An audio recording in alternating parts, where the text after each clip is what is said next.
Welcome back to another very exciting episode on the Crypto Market Updates channel. My name is Jack, and in today's episode, I'm gonna go over the differences between a coin and a token in the cryptocurrency space. From the comments in some of my videos, there seems to be some confusion between or misunderstanding between what a coin and what a token is. And so in this video, I'm going to go over a very simple concept that is very easy to grasp, but oftentimes misunderstood.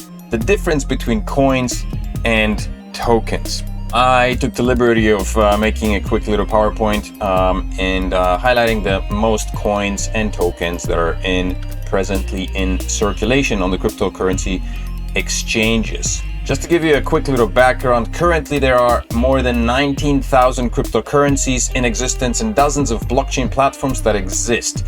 Prior to 2017, there weren't that many cryptocurrencies. After 2017 and after the boom of Ethereum, the number of cryptocurrencies exploded, and mainly because Ethereum was the first blockchain to make possible the development of dApps, which led to an explosion of cryptocurrencies, as well of all altcoins, as well as shitcoins, which we are so familiar with. A blockchain platform such as Ethereum is the underlying technology that many of these different cryptocurrencies are built upon. So not all cryptocurrencies have their own blockchains.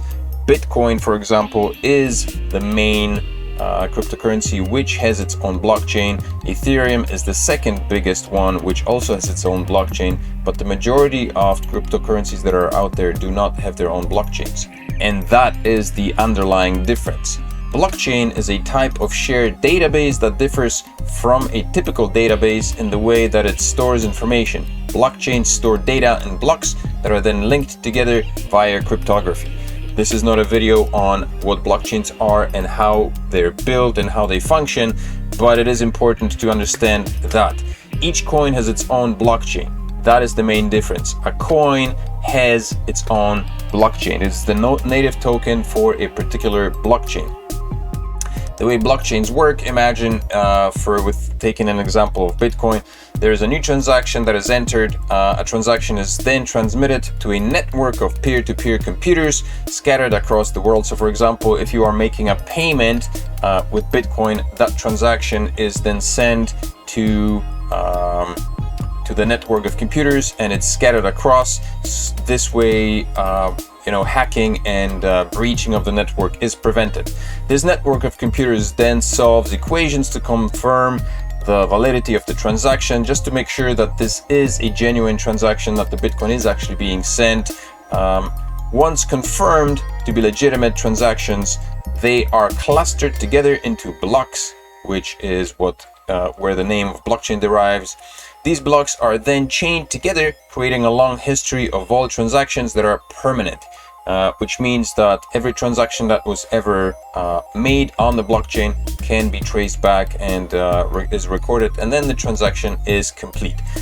This is true for all coins. Every coin has its own blockchain though, which is why if you are operating on an exchange and you are sending your cryptocurrency from one exchange to another exchange or from wallet to wallet, it is always very important that you pay attention to the network over which you are sending your cryptocurrencies. If you were to send Bitcoin over the Ethereum network, over the ERC20 network, you will most likely lose your Bitcoin because would be running on the wrong network, on the wrong blockchain, and you basically will lose your Bitcoin. It's the same for every other coin, every other token. Tokens, on the other hand, do not have their own native blockchains and instead are projects or dApps built on other blockchains.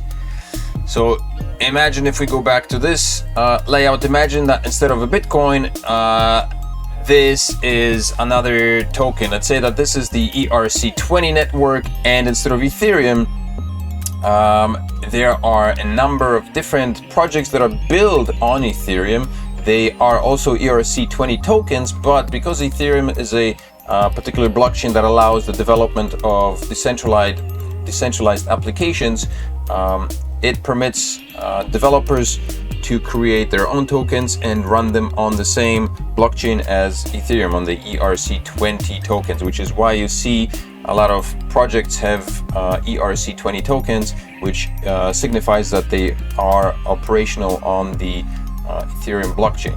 So instead of a Bitcoin or Ethereum for that matter, you would have, for example, the basic attention token, the BAT token, which is a native token for the Brave browser, and operates on the Ethereum network. So you would have an underlying blockchain for Ethereum, and on top of that, another token is developed. A decentralized app is developed, which corresponds to the Brave browser, and that's what the Brave browser uses as rewards for content creation and so forth. But the BAT token, the basic attention token, runs on the ERC20 blockchain, on the Ethereum blockchain. It doesn't have its own blockchain. There is no basic attention blockchain, BAT blockchain. There is just the ERC20 blockchain, which is the native Ethereum blockchain, on which the BAT token functions. Ethereum was the first blockchain to allow the building of dApps. That's why it has the largest ecosystem and is the second largest cryptocurrency for a very, very long time now. Here in this picture is an example of coins at the top. These are the main coins, I guess, depending on what you look at, but Bitcoin is the main coin that is in existence right now. There's Ethereum, Litecoin, Monero, NEM, Dash, Ripple, Stratus, and Zcash. I can't believe that there is no Cardano here. So these are examples of coins. They all have their own blockchains, and on which other decentralized applications are developed. Below is an example of tokens. The first one here is BAT. There's Bancor. This one I don't remember what it is actually. There's Fire and Drop, I believe. And I'm not actually familiar with many of them. The four. Bancor is I think it's a DeFi banking type application. But so all of these run on different platforms, on different blockchains.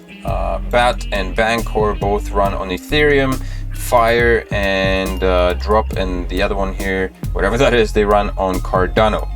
So just once more to summarize this, coins have their own blockchains, tokens do not. Tokens are cryptocurrencies that are basically developed on top of other blockchains such as Cardano or Ethereum, and they can be traded the same way that coins can, but they simply operate on the same blockchains as the coins do. So I guess in essence, if the coins were to falter for some reason, if the blockchain were to disintegrate into nothingness, like let's say Ethereum was to disappear, then all tokens that are built on top of Ethereum would also stop to function until the developers would manage to transfer their data and onto another blockchain. I hope that clarifies any confusion, if there ever was any, for those who may have been a little bit uncertain about the difference between coin and token. It's a very simple difference to grasp, so I hope this video makes it clear. If this was informational, then make sure to smash up the likes, subscribe to the channel, and come back for more. Check out other videos in the description below for other things. Feel free to follow the sign up links to Binance and LBank if you are interested in trading CFXT, the Chainflix token. If you're not familiar with Chainflix, then make sure to check out some of the other videos that I've posted on the channel. That's it for this video. Make sure to come back for others. Thank you for tuning in. See you in the next video. Bye bye.